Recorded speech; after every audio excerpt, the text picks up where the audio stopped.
একটু পিছিয়ে যা লাগবে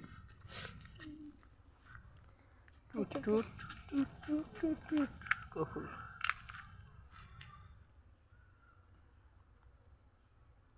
তোরই তো দেখা যায় না তোরই তো দেখা যায় না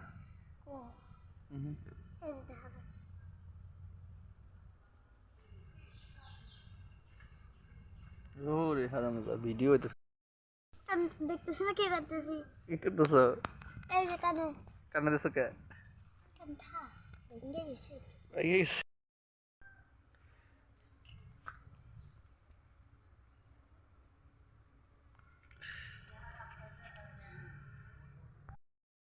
দেখতেছ কার কি খবর কি হ্যাঁ কি খবর আশা আসতেছে তাই না এখন আশা আসতেছে